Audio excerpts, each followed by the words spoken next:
एक बार फिर से हम लोग रिवीजन कर लेते हैं भारत की नदियाँ। हम पढ़े थे कि पहला क्या होता है हिमालयी नदियाँ, दूसरा क्या होता है प्रायद्वीपीय नदियाँ। हिमालयी नदियाँ में भी 3 तंत्र के बारे में पढ़े थे, कौन कौन सा? तो सिंधु नदी तंत्र, दूसरा ब्रह्मपुत्र नदी तंत्र और तीसरा है गंगा नदी तंत्र। वहीं पे प्रायद्वीपीय नदियाँ में क्या क्या आता है? तो मध्य भारत और दक्षिण भारत की नदियाँ आती है। यहाँ तक तो समझ में आ गया होगा। फिर देखिए हम लोग ये भी पढ़े थे कि ये हिमालयी नदी तंत्र का विस्तार कहाँ से कहाँ तक है? तो नॉर्थ से लेकर के नॉर्थ ईस्ट तक है। अब देखिए क्या है, सिंधु नदी तंत्र के बारे में हम लोग पढ़ते हैं। तो सिंधु नदी तंत्र कौन सी नदियाँ का पार्ट है? तो हिमालयी नदियाँ का पार्ट है। तो उसमें पहला हम लोग पढ़ रहे हैं किसके बारे में? सिंधु नदी तंत्र के बारे में। तो देखिए क्या है, मुख्य कुछ मेन पॉइंट्स अब हम लोग इसमें रिवीजन कर लेते हैं। बोल रहा है सिंधु नदी तंत्र का मुख्य नदी कौन सा है? तो सिंधु नदी है। सिंधु नदी 3 देशों से होकर के गुजरती है। कौन कौन से देश है? तो चीन, भारत और पाकिस्तान। अब देखिए क्या है, जो सिंधु नदी चीन के तिब्बत के मानसरोवर झील से निकलती है, उसके बाद भारत में लद्दाख में प्रवेश करती है और वहाँ से फिर वो पाकिस्तान होते हुए अरब सागर में जा कर के गिर जाती है। अब देखिए उसी का सिंधु नदी का अब कोई क्वेश्चन पूछ सकता है, जो उसका उद्गम मतलब कहाँ से निकलती है और मुहाना मतलब कहाँ जा कर के गिरती है, मिलती है, और उसकी सहायक नदियाँ के बारे में। तो देखिए सिंधु नदी कहाँ से निकलती है? तो तिब्बत के मानसरोवर झील से निकलती है और कहाँ जा कर के गिर जाती है? तो अरब सागर में जा कर के गिर जाती है। और इसकी सहायक नदियाँ कौन कौन सी है? तो झेलम है, चिनाब है, रावी है, ब्यास है और सतलुज है। यहाँ तक क्लियर हो गया? तो क्वेश्चन ये भी आ सकता है कि सिंधु नदी तंत्र में 2 नदियाँ कौन कौन सी है? तो 2 नदियाँ कौन कौन सी है? तो सिंधु और क्या है? सतलुज। सिंधु नदी के दाएं तट पर भारत का कौन सा शहर है? तो लेह शहर है। सिंधु नदी के दाहिने और बहने वाली प्रमुख नदियाँ कौन कौन सी है? तो श्योक है, गिलगित नदी है, काबुल नदी है, कुर्रम नदी है और गोमल नदी है। कोई भी पूछे जो दाहिने ओर बहने वाली नदी कौन कौन सी है? तो श्योक, गिलगित नदी, काबुल, कुर्रम और गोमल नदी है। अब कोई ये पूछे कि जो सिंधु नदी के बाएं ओर बहने वाली नदी कौन कौन सी है? तो कौन कौन सी है? तो झेलम है, चिनाब है, ब्यास है, सतलुज है, जांस्कर है, सुरू है और रावी है। अब एक बात बताए थे कि जो अब हमको कैसे पता चलेगा कि कौन दाएं तट है, कौन बाएं तट है? तो देखिए जिस ओर नदी की जो धारा चलती है उसी ओर हम लोगों को क्या करना है? मुँह करके खड़े हो जाना, और जिधर आपका दाहिना हाथ होगा वो दाएं तट हो जाएगा और जिधर आपका बायां हाथ होगा वो क्या हो जाएगा? बाएं तट हो जाएगा। सिंधु नदी तंत्र के को जल के लेकर के समझौता हुआ था। वो समझौता कब हुआ था? तो 1960 में हुआ था। और समझौता का क्या नाम है? तो सिंधु जल समझौता। किसके किसके बीच में हुआ था? तो भारत और पाकिस्तान के बीच में हुआ था। इंग्लिश में उस समझौता को क्या कहते हैं? तो इंडस रिवर ट्रीटी। देखिए इस संधि पर भारत के तत्कालीन प्रधानमंत्री कौन थे उस टाइम में? तो जवाहरलाल नेहरू। और पाकिस्तान के तत्कालीन राष्ट्रपति कौन थे? तो अयूब खान। क्या किए थे? सिग्नेचर किए थे। सिंधु नदी तंत्र में कितने नदियाँ आती है? तो 6 नदियाँ आती है। कौन कौन से? तो सिंधु, झेलम, चिनाब, रावी, व्यास और सतलुज। देखिए अब यहाँ पर समझने वाला बात है कि सिंधु, झेलम और चिनाब के नदियों का पानी का अधिकार किसके पास है? तो पाकिस्तान के पास है। और वहीं पे रावी, व्यास और सतलुज के पानी का अधिकार किसके पास है? तो इंडिया के पास है। यहाँ देखिए अब कहने का क्या है, समझिए थोड़ा सा ध्यान से कि सिंधु, झेलम और चिनाब के पानी का अधिकार तो पाकिस्तान के पास है, लेकिन क्या 80% पानी वो पाकिस्तान यूज़ कर सकता है और 20% पानी क्या इंडिया यूज़ कर सकता है, मतलब हिंदुस्तान यूज़ कर सकता है। वहीं पर रावी, व्यास और सतलुज का पानी का अधिकार किसके पास है? इंडिया के पास है। तो 80% पानी तो ये यूज़ कर ही सकता है, कौन? इंडिया। और 20% पानी कौन यूज़ कर सकता है? तो पाकिस्तान भी यूज़ कर सकता है। अब देखिए कि सिंधु नदी तंत्र की सहायक नदियाँ के बारे में। तो पहला कौन था? तो चिनाब। चिनाब देखिए कितने किलोमीटर में फैला हुआ है? तो 1180 किलोमीटर में। उसका उद्गम स्थल कहाँ है? कहाँ से वो निकलता है? तो बरलच्चा दर्रा कहाँ पड़ता है? तो हिमाचल प्रदेश में पड़ता है। और वो कहाँ जा कर के मिल जाता है, तो सिंधु नदी में जा कर के मिल जाता है। सिंधु नदी कहाँ पड़ता है, तो पाकिस्तान में। हिमाचल प्रदेश में चिनाब नदी को चंद्रभागा नदी के नाम से भी जानते हैं। चंद्रभागा नदी क्यों कहते हैं, तो वहाँ दो नदियाँ हैं, कौन कौन से हैं, तो चंद्र और भागा, और वो जाकर के कैलांग के निकट टांडी गांव में, मतलब टांडी एक जगह है, वहाँ पर जाकर के वो दोनों नदी एक साथ आकर के मिल जाती है, तो इसलिए उसको चंद्रभागा के नाम से भी जानते हैं। अब देखिए सिंधु नदी की सबसे बड़ी सहायक नदी कौन सी है, तो चिनाब है। कोई क्वेश्चन ये आ सकता है कि सिंधु नदी की सबसे बड़ी सहायक नदी कौन सी है, तो क्या लिखिएगा, चिनाब। अब देखिए, अब दूसरा क्या है, झेलम। झेलम के बारे में तो देखिए, उसका उद्गम कहाँ से हुआ है, तो कश्मीर घाटी के वेरीनाग झील से हुआ है। वो कहाँ पड़ता है, कश्मीर घाटी के वेरीनाग झील, तो जम्मू कश्मीर में। और वो कहाँ जा कर के गिरता है, तो चिनाब में। चिनाब के वो भी कहाँ, देखिए पाकिस्तान के झंग में जाकर के चिनाब से क्या हो जाता है, चिनाब में जाकर के मिल जाती है। अब देखिए श्रीनगर किस नदी के तट पे है, तो झेलम नदी के तट पे है।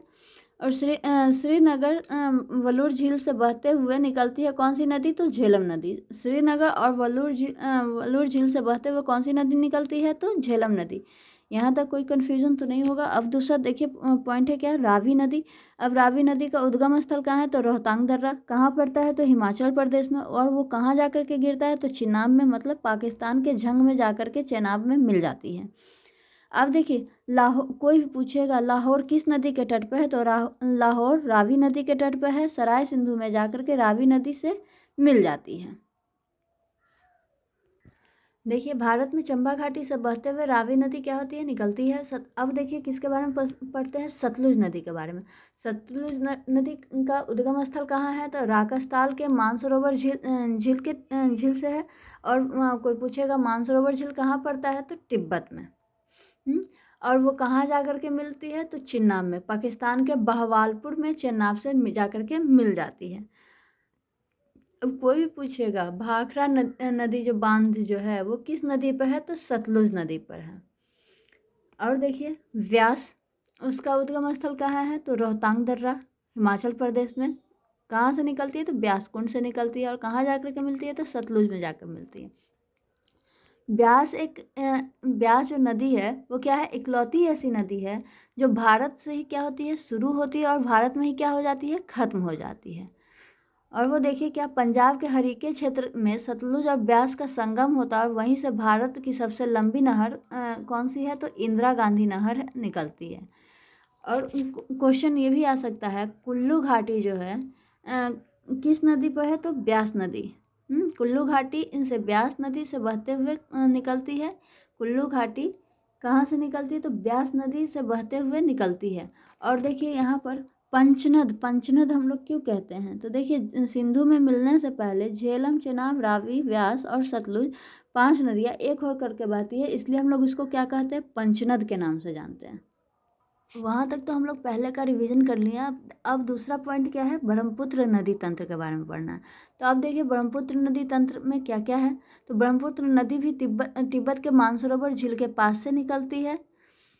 क्वेश्चन ये आ सकता है कि ब्रह्मपुत्र नदी कहाँ से निकलती है, तो तिब्बत के मानसरोवर झील के पास से निकलती है। यह नदी 3 देशों में बहती है, कौन कौन सी, तो चीन, भारत और बांग्लादेश में बहती है। ब्रह्मपुत्र की कुल लंबाई कितनी है, तो 2900 किलोमीटर है। पर भारत में इसकी लंबाई कितनी है, तो 916 किलोमीटर है। पूछेगा क्वेश्चन ये आ सकता है कि ब्रह्मपुत्र नदी की कुल लंबाई टोटल, मतलब चीन, भारत और बांग्लादेश में मिलाकर के कितने किलोमीटर में है, तो 2900 किलोमीटर में है। और वहीं पर पूछ सकता है भारत में इसकी लंबाई कितनी है, तो 916 किलोमीटर है। ब्रह्मपुत्र भारत की सबसे चौड़ी नदी है। चौड़ी नदी की बात करेगा तो कौन सी नदी है, तो ब्रह्मपुत्र है। कहाँ, तो भारत की सबसे चौड़ी नदी कौन सी है, तो ब्रह्मपुत्र है। अब देखिए ब्रह्मपुत्र नदी के अन्य नाम, अब तिब्बत में इसको किस नाम से जानते हैं, तो यारलुंग सांगोप्पो के नाम से जानते हैं। तो अरुणाचल प्रदेश में दिहांग के नाम से जानते हैं। असम में ब्रह्मपुत्र नदी के नाम से जानते हैं। और बांग्लादेश में इसे जमुना के नाम से जानते हैं। फिर से देख लीजिए, ब्रह्मपुत्र नदी को तिब्बत में यारलुंग सांगप्पो के नाम से जानते हैं। तो अरुणाचल प्रदेश में दिहांग के नाम से जानते हैं। असम में ब्रह्मपुत्र के नाम से जानते हैं। और बांग्लादेश में जमुना के नाम से जानते हैं। अब देखिए ब्रह्मपुत्र की सहायक नदियाँ, तो ब्रह्मपुत्र की सहायक नदियाँ कौन कौन सी है, तो तीस्ता है, संकोश है, मानस है, सुबनसिरी है, दिबांग है, लोहित है, धनसिरी है और कोपिल नदी है। ब्रह्मपुत्र की सहायक नदी कौन कौन सी है, तो तीस्ता, संकोश, मानस, सुबनसिरी, दिबांग, लोहित, धनसिरी और कोपिल नदी है। और कोई पूछे कि ब्रह्मपुत्र नदी के दाएं ओर बहने वाली प्रमुख नदियाँ कौन कौन सी है, तो तीस्ता, संकोश, मानस और सुबनसिरी है। वहीं पर पूछे कि बाएं ओर बहने वाली प्रमुख नदियाँ कौन कौन सी है ब्रह्मपुत्र की, तो दिबांग, लोहित, लोहित को खूनी नदी के भी नाम से जानते हैं, धनसिरी, कोपिल नदी। कोई पूछेगा कि झेलम झील कहाँ से निकलती है, तो तीस्ता नदी से निकलती है और आगे चल करके ये कहाँ मिल जाती है, तो ब्रह्मपुत्र नदी में जा कर के मिल जाती है। फिर से एक बार रिवीजन कर ले ब्रह्मपुत्र नदी के बारे में।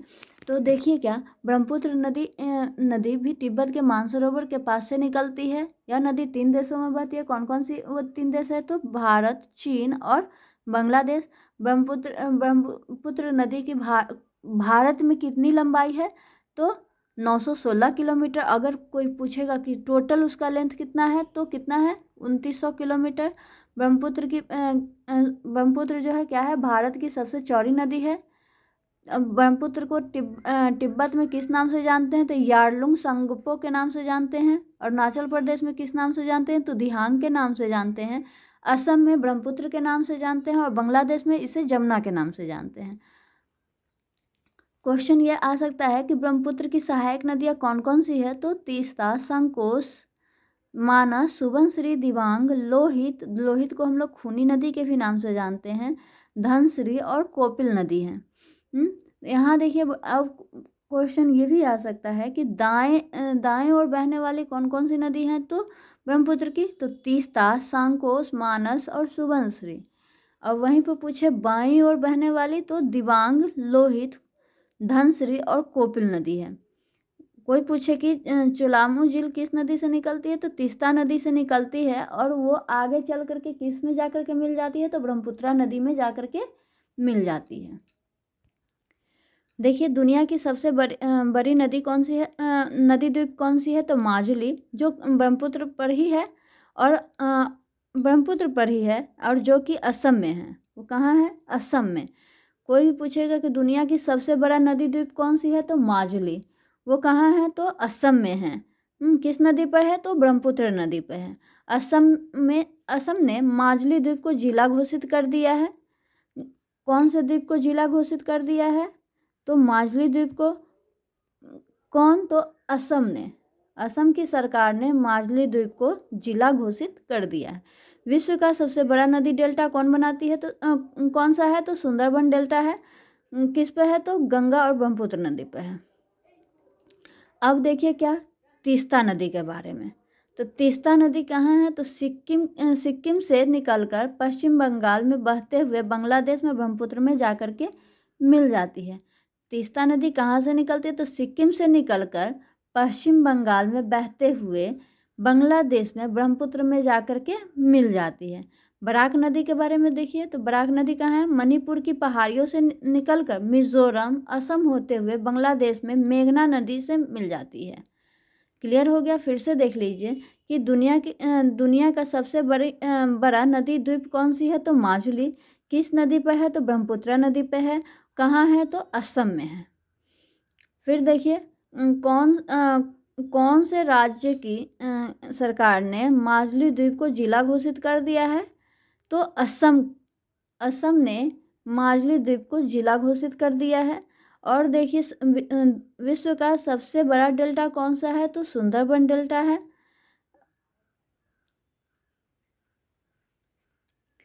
अब देखिए तीस्ता नदी के बारे में फिर से क्लियर कर लेते हैं। सिक्किम से निकलकर पश्चिम बंगाल में बहते हुए बांग्लादेश में ब्रह्मपुत्र में जाकर के क्या होती है, मिल जाती है। और वहीं पे बराक नदी, तो मणिपुर की पहाड़ियों से निकलकर मिजोरम होते हुए बांग्लादेश में मेघना नदी से जाकर के क्या हो जाती है, मिल जाती है।